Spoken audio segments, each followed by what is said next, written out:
Imagine parking your Toyota hybrid vehicle for weeks, maybe during a vacation or during the winter, and you hop back into your hybrid vehicle and your dashboard lights up like a Christmas tree.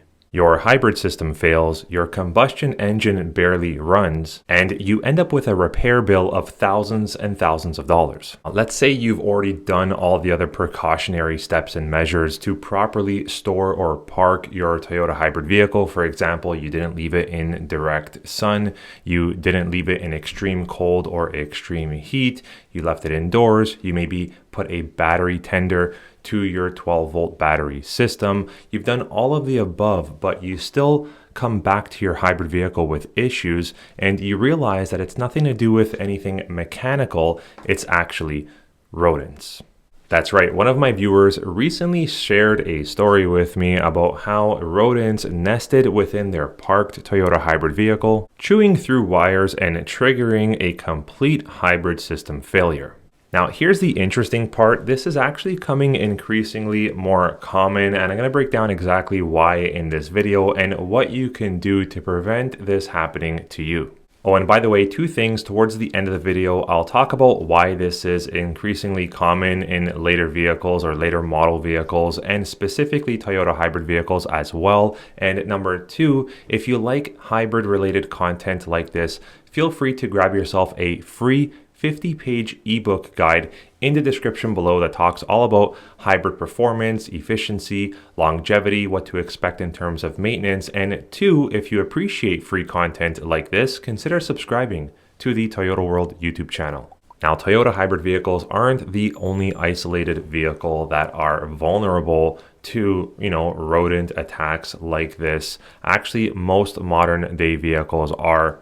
To help understand why this happens in the first place, you need to understand what rodents are actually looking for. They're looking for a parked vehicle that is basically perfect shelter for them. It's enclosed, it's protected from predators, and it stays warm after a long drive. Now, engine compartments and engine bays are specifically attractive to most rodents because it provides them with insulation, dark hiding spots, and access to soft materials rodents can use for nesting. This includes, but unfortunately is not limited to, hood insulation, cabin filters, leaves trapped under the windshield cowl, and unfortunately, wiring insulation. Now, why do they actually chew the wires? This is a very common question that most people ask when they show up to their service department, not understanding what just happened. So rodents chew vehicle wiring in the first place because they actually try eating the wires. Sometimes, yes.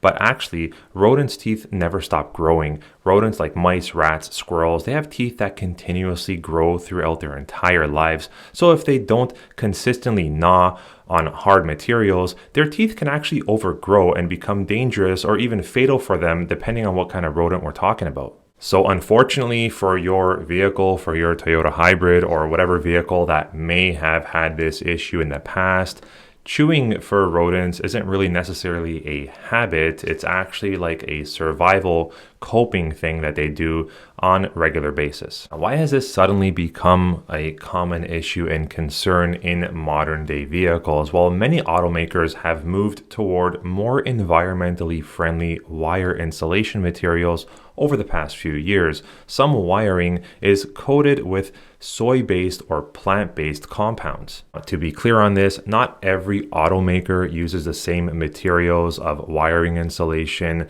and not every wire is coated with plant-based or soy-based compounds. But that doesn't go without saying that mechanics and vehicle owners have noticed the increased rodent damage in newer vehicles compared to the older ones from, let's say, 15 to 20 years ago. And it boils down to there's more electrical components, there's more electrical motors, there's more wiring involved in the structure of a vehicle, which, makes the all-wheel drive, which makes the horsepower powertrain. Regardless if you're driving a hybrid, a plug-in hybrid, or an EV, there's just more wiring underneath the hood.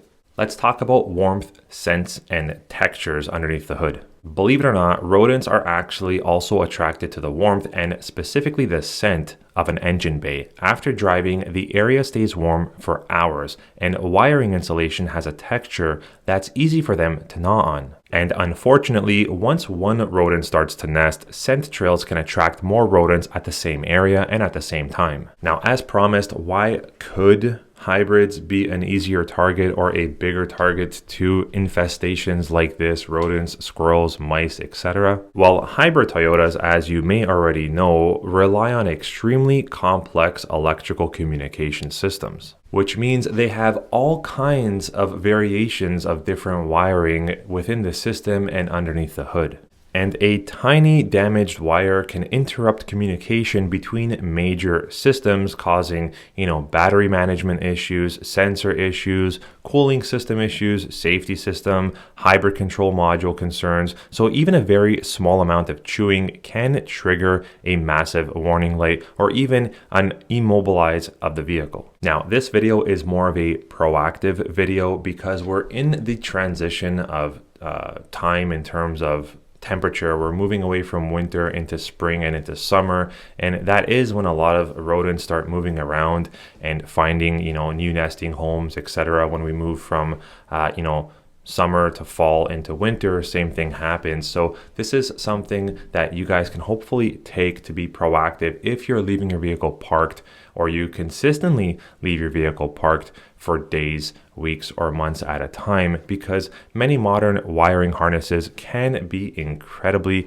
expensive to replace. Sometimes manufacturers don't really even sell small sections individually, and that means replacing an entire harness assembly for damage affecting only a few wires. So the big question, how to prevent this from happening? Well, here's a few steps you can take. The first and foremost, most preventable method here is to move your vehicle periodically or occasionally if possible, even if you're just moving it from one section of your driveway to another section of your driveway. The smallest movement can trigger those rodents to get out. Tip number 2 is to open your hood during storage. Whether you're storing your vehicle indoors or outdoors, the periodic opening of the hood and possibly quick inspection of the engine bay can definitely get the rodents out of there as well, because rodents prefer dark enclosed spaces, and an open hood removes that sense of security. Tip number 3, remove anything from the surrounding area of your stored Toyota hybrid that may attract rodents further.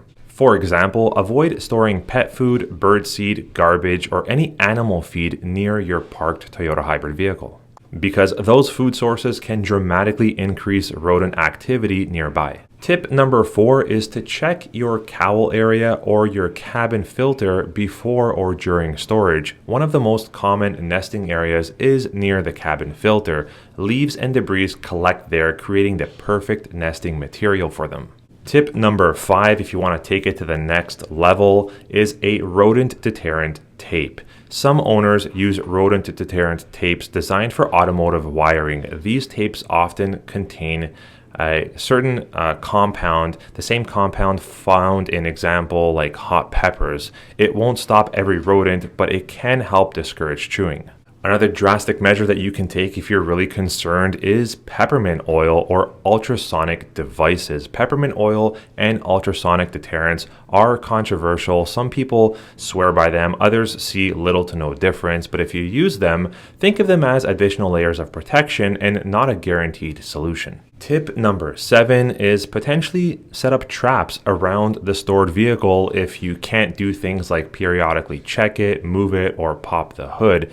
If rodents are already active in your storage area or garage, traps around the storage area can dramatically reduce the risk you might have. Just avoid placing anything directly inside the engine bay itself. Here's my final takeaway. What makes this problem dangerous is how invisible it is. You can park a perfectly healthy hybrid vehicle during storage, winter, or vacation, and weeks later be dealing with major electrical failures, especially in modern hybrid packed vehicles that have sensitive electronic devices. The good news here is these few simple steps and tips I just gave you can dramatically reduce any risk of you having a rodent infestation in your stored or parked hybrid or even non-hybrid vehicle. I hope you all enjoyed this video topic and review, and hopefully I was able to get you to be proactive if you're going away on a long trip and storing your vehicle so that you don't come back to any surprises.